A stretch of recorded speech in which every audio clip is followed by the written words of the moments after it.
Winter on the frontier didn't just test your grit, it tested your soul. For one woman, a storm would bring not just death on the wind, but life in the most unexpected form. Snow falls sideways, driven by a merciless wind.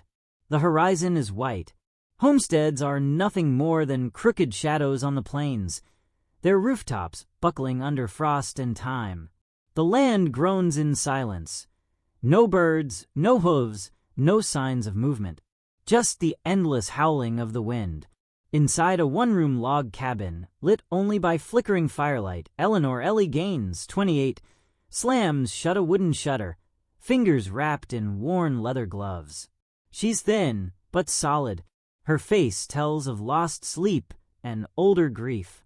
Her dress is patched, her boots cracked, but her posture is all fight, all survival. She mutters as she bolts the window. Come on, just hold. Just one more night. She crosses the room, grabs a small axe, and heads for the door. A cold blast greets her. Ellie kneels by a stump, chopping firewood. Her hands are trembling. One finger bleeds through the glove, a blister torn open. She winces, but doesn't stop. The snow thickens. Her breath fogs. Somewhere far off, a low growl. She stiffens, looks toward the trees. Wolves. Not close, not yet, but watching. She grabs what she can and trudges back inside. The door slams shut behind her. Ellie throws down the wood, stacking it by the fireplace. She grabs a pot, fills it with snow from a bucket, and sets it to melt. She lights an oil lamp. The flicker shows a photo nailed above the hearth. A young man with gentle eyes, her late husband. She looks at the photo, a moment of stillness and sorrow. That you'd hated this part. All this damn quiet. A wind gust rattles the walls. Ellie Gaines had lived through fever and famine, through loss that hollowed her out like dry wood. But it wasn't the grief that scared her now. It was the sound riding on that wind. A distant cry. Faint, barely audible. Not the wind. Not a wolf. Ellie freezes, strains her ears. There it is again, a high-pitched wail, human, or close.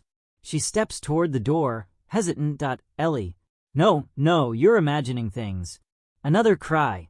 Louder now. Somewhere out in the snow. She curses under her breath, grabs her coat and scarf, lights a lantern, and pushes into the storm. Snowfield night. The wind nearly rips the lantern from her hand. She shields the flame with her body, trudging forward, following the cries. Her boots sink ankle-deep. Her scarf ices over in minutes. She pauses near a twisted patch of brush and sees a figure collapsed, a woman's body, stiff with cold. Face down, snow-covered. Next to it, a bundle of hide and cloth, barely moving. The cry again, weak, fading. Ellie drops to her knees, brushes snow aside, revealing a tiny baby wrapped in Comanche-style swaddling, animal hide, beads, and faded patterns. The baby's cheeks are blue. Its breaths come shallow, skin damp with ice. Ellie stares in shock. Then, wariness. The child was Comanche, born of a people hunted and hated. Raising it might mean ruin, or worse. She looks around.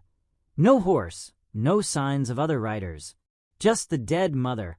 A twisted ankle likely caused the fall. A broken neck. Ellie's hands hover over the baby. She hesitates. Ellie. They'll think I stole it. Or worse. The baby whimpers, barely. Its lips tremble. Eyes flicker open, dark, half-moon-shaped, full of life. Ellie flinches, overcome. A rush of memory. Her own daughter's tiny face. Still and silent in a cloth-wrapped box. Buried beneath this same ground 3 winters ago. Her expression hardens. Decision made. She lifts the baby close to her chest, tucks it inside her coat, and turns back into the wind. Cabin night. The door bursts open. Ellie stumbles in, snow in her hair, the lantern almost out. She rushes to the fire, peels off her coat. The baby cries, weak, but alive. She pulls blankets from a trunk, wraps the child tight. Her hands shake as she heats a rag soaked in goat's milk over the fire and gently presses it to the baby's lips. The child suckles weakly. Ellie exhales for the first time. Later that night, the wind screams outside. Inside, it's still. Ellie sits in a rocking chair, the baby sleeping against her chest. She watches the fire burn low. Tears form, but she blinks them away. She'd closed the door to the world long ago, shut herself in behind grief and solitude. But that night, a cry in the blizzard had torn a hole in the wall she'd built. And what came through was need, was life. Suddenly, howls. Close. She tenses. Cabin, same. Wolves prowl the edges of the clearing. Yellow eyes flicker beyond the trees. One sniffs the air. Another growls low. Ellie rises quietly, baby cradled in one arm. She walks to the wall and lifts a long rifle from 2 iron pegs, her husband's Winchester. She loads 2 rounds, stands by the window. Nothing but darkness beyond the frost-covered glass. She rocks gently, barrel of the gun leaning against the wall. Ellie whispers, "Not tonight." Cabin dawn. The snow has stopped. The world is silent, blanketed and reborn. A lone eagle circles above, gliding over the treetops. Cabin morning. Sunlight filters through cracks in the shutters. Ellie sits by the window, eyes rimmed red but awake. The baby stirs against her. She opens the shutter. Light floods in. Tracks of wolves, already fading in the snow, but also other tracks. Hoof prints. From the east. Deep. Organized. She stares at them. Then back to the baby. A long, slow breath. She thought the storm had ended. But some storms don't ride in on wind. Some ride in on horses. And they were coming. For the child. For her. For the choice she'd made. Kansas prairie, days later, midday. The storm has passed. But winter holds tight. Snow still covers the ground. Now slushy where it meets wagon tracks and muddy footpaths. Trees drip icicles. Wind moans soft through bare branches. Word moves faster than any wind on the plains. And some stories don't need to be told. They spread like fire, carried by eyes and whispers. And Ellie Gaines had just lit a match. Settler town, general store, day. Ellie walks stiffly into town. The Comanche baby bundled in a sling across her chest, pressed tight to her heart. Her hat is pulled low, scarf tight. People stop. They stare. A blacksmith pauses mid-swing. A woman carrying flour gasps and drops her bag. A child tugs at his mother's skirt and whispers. Whispering voices, OS. That's a Comanche baby. She's hiding one of them. That Gaines woman's gone mad. She'll bring the red devils to our doors. Ellie keeps her head high, walks into the general store like smoke isn't curling behind her. General store, moments later. Inside, warmth, but none from the people. The clerk M.R. Dodson, a pinched man with greedy eyes, narrows his gaze. "Mr. Dodson, you need something, Mrs. Gaines?" Ellie pulls coins from her coat. Ellie, milk, cloth, willow bark if you've got it. He eyes the baby, then leans in. M.R. Dodson low. "You're playing with fire, bringing that in here. People talk." Ellie doesn't answer. She takes what she needs, sets the coins down, and walks out. On the wooden sidewalk outside stands Virgil Sloan, 40s. Tall, smug, with a rifle strapped to his back and a knife at his belt. His coat is wolf fur. His smile is predatory. Virgil Sloan. "Well now, that's a mighty bold cradle you're carrying, Ellie." She stops, turns her body slightly away to shield the child. "Sloan, Suantide, you harbor one of theirs. You'll bring their wrath. Or ours. Maybe both." Ellie says nothing. Sloan mocking. "Funny thing about Comanches, they don't forget their blood. Might show up to thank you. Or take back what's theirs." She meets his gaze, steel in her eyes. "Ellie, then let them come. I'll face them before I kneel to cowards. She walks away. Sloane's smile fades. Ellie's cabin that night. A thin snow falls.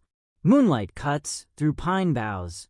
Inside the cabin, fire glows faintly. The baby sleeps in a basket near the hearth. Ellie sits by the window, rifle across her lap. Her eyes flicker with unease. A sound. She stands. Another crunch outside, a footstep in snow. She lifts the rifle slowly, creeps to the door. Tree line, continuous. Movement. Between the trees, a figure stumbles. A native man, limping, barely upright. Ellie steps out, lantern in one hand, rifle in the other. The figure doesn't raise a weapon. He drops to one knee. He had followed tracks, wind, and whispers. Across 3 days of frozen earth and dead silence, he had searched for his blood, for the last living piece of his brother's line. "Who are you?" No answer. She steps closer, sees the torn moccasins, the gash on his leg wrapped in deer hide. His lips crack with frostbite. Red Hawk, child, is here. Ellie doesn't answer, but lowers the rifle, slowly. The man winces, shifts his weight. Red Hawk, Siouentide. No fight. Just need to see. She studies him. The war paint is faint, his bow unstrung. He's not here for vengeance. She turns and motions him inside. Finally, he speaks, broken English. Hor student. Cabin moments later.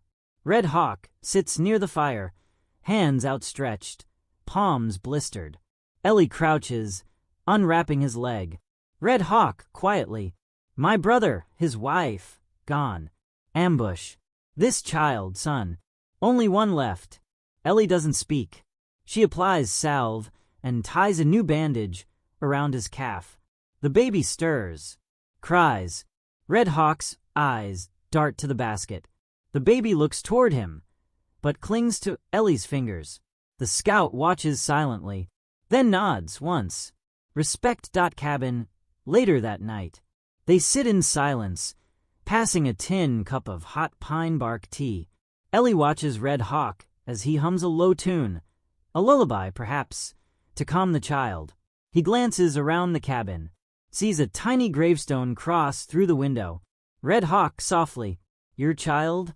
She nods once. Ellie quiet. 3 winters ago. Fever. Red Hawk sets down the cup. He doesn't speak, just nods. It's all that needs to be said. Montage. Over 2 days. Ellie teaches Red Hawk to use her cast iron stove. Red Hawk whittles a small wooden carving for the baby. They mix goat's milk with bark to soothe the infant's stomach.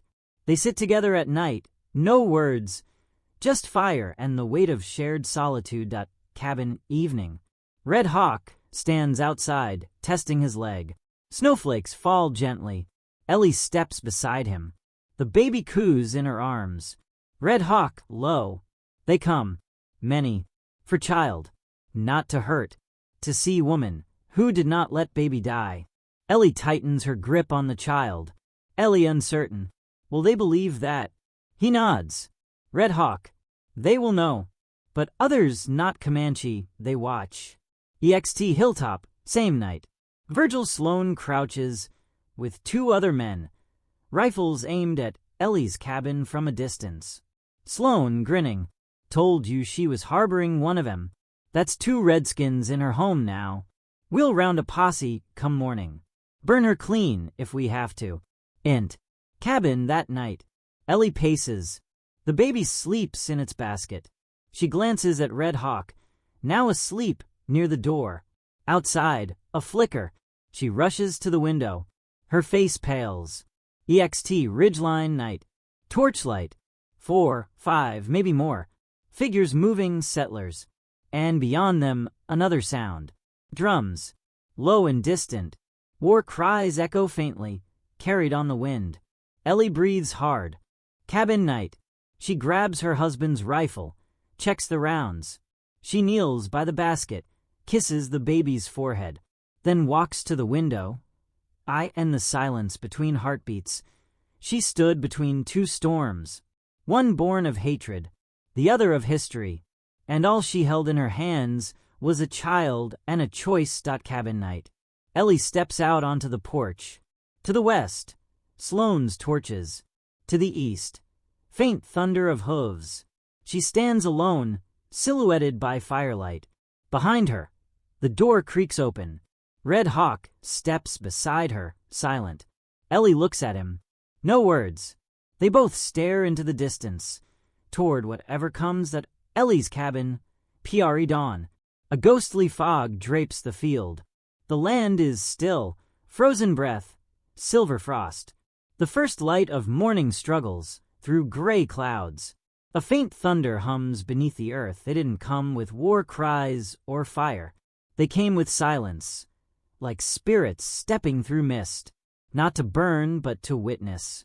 On the eastern ridge, a long line of riders appears. Nearly 100 Comanche warriors, mounted and still, horses cloaked in beads, feathers, and leather. They don't move. They don't shout. They wait. At the front, a tall figure dismounts. An elder, skin weathered like river stone, war paint streaking his brow. Beside him rides Red Hawk, straight-backed, silent. Cabin, same. Ellie lifts the curtain. Her breath catches. She sees the warriors, then turns.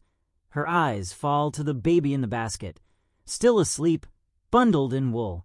She lifts the child gently, cradling it tight against her chest. She grabs her late husband's coat and steps toward the door. Cabin. Moments later. To the west, hoofbeats echo, rough and fast. Through the snow-crusted trees, Sloane and 10 armed settlers come riding, rifles drawn, boots stomping in rhythm. They skid to a halt at the clearing's edge, staring at the wall of Comanche warriors across from them.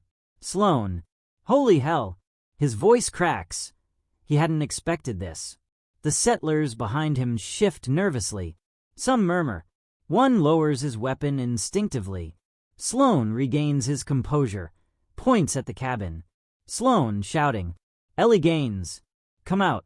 You're harboring enemies of the state. We won't warn you again. The baby stirs against Ellie's chest. She breathes deep and steps out onto the porch. Ellie's porch, continuous. Ellie walks forward slowly, the baby in her arms, wrapped tightly. Behind her, Red Hawk emerges from the shadows of the cabin, silent as smoke, standing beside her. Ellie faces both worlds, the settlers growling behind Sloane, and the wall of mounted warriors across the frostbitten field. Ellie shouting, You call this child an enemy. She holds the baby higher, so all can see. Ellie, Siontide, I call it a life worth saving. A hush falls. Snow drifts lazily between both sides. The Comanche elder walks forward, alone. He wears a red feather, a carved bone necklace, and a coat of buffalo hide. His face is lined with time, but his eyes burn bright. He stops before Ellie, says nothing for a long moment, then lifts his hand, places it gently on her shoulder. He speaks in Comanche, low and reverent. Elder, Tavavehain, woman of fire. Red Hawk translates softly from behind. Red Hawk, he calls you mother with fire. Ellie's eyes fill with tears, but she holds her ground. A moment of unity, until, bang, Sloane fires a warning shot into the sky. The settlers panic, raise their rifles. Red Hawk, no. In a flash, Red Hawk grabs Ellie and pulls her down behind a trough. The baby wails. Chaos erupts. A second shot. 2 settlers fall from their horses, struck by return arrows. A Comanche arrow lands at Sloane's feet, embedded deep in frozen dirt. Sloane stumbles back, realizes his men aren't behind him anymore. Some are dropping their rifles. One turns and rides off. EXT, cabin clearing, continuous. Ellie rises slowly, baby still in her arms, breath ragged, standing in open ground between 2 armed forces. Her voice cracks as she yells, desperate, pleading, fierce. Ellie, stop. Everything halts, even the wind. She walks forward, every step echoing in the stillness. She approaches the Comanche elder. Her hands tremble. She looks down at the baby, eyes full of pain and love. Then she extends her arms. "Ellie," softly, "he's yours, but I'll never forget him." The elder takes the baby gently, speaks a blessing over him in his tongue. He touches Ellie's forehead, then turns, walking slowly back to his warriors. Clearing moments later. The Comanche lower their weapons. No blood feud, no vengeance, only respect. Sloan stands, humiliated, surrounded by silence and truth. No one supports him now. Even the settlers he brought hang their heads, ashamed. Red Hawk turns to him. No words, just a stare that burns. Sloan, muttering, "This ain't over." He mounts up and rides away, wounded more in pride than flesh. Woods, shortly after. The Comanche begin to ride off, one by one, vanishing into the fog like ghosts. The elder rides at the front, the baby wrapped tightly in his arms. Red Hawk is the last to mount. He turns back to Ellie, seated on her porch steps now, her arms empty. He reaches into his satchel and pulls out a single eagle feather. He rides past the fence post and tucks it gently into a crack in the wood. He rides on. Cabin hours later. Ellie stands alone in the clearing, arms folded tight. She walks to the fence post, plucks the eagle feather from where Red Hawk left it. She stares at it for a long moment, then places it beside the little wooden grave marker for her daughter. Cabin evening. The fire burns low. Ellie sits by the hearth, not rocking, not weeping, just being. She touches a small cloth, the one the baby once slept in. Her fingers curl around it like a prayer. The wind has calmed. Outside, the snow has begun to melt, dripping softly from the roof. She could have turned away, could have stayed warm, stayed safe. But on a night when death ruled the prairie, she chose life. And by doing so, she bridged a chasm wider than words. Out there on the edge of the world, a fire still burns, lit by a woman, a warrior, and a child caught in the storm. That if this story moved you, if Ellie's courage reminded you that kindness can change destinies, then let your voice be heard. Leave a comment below. Would you have done the same? Hit like to honor those who choose compassion over fear. Subscribe for more frontier tales that remind us, even in the harshest times, humanity can still shine through the storm. Until next time, ride true, stay warm, and never forget, sometimes the bravest thing a person can do is hold out their hand.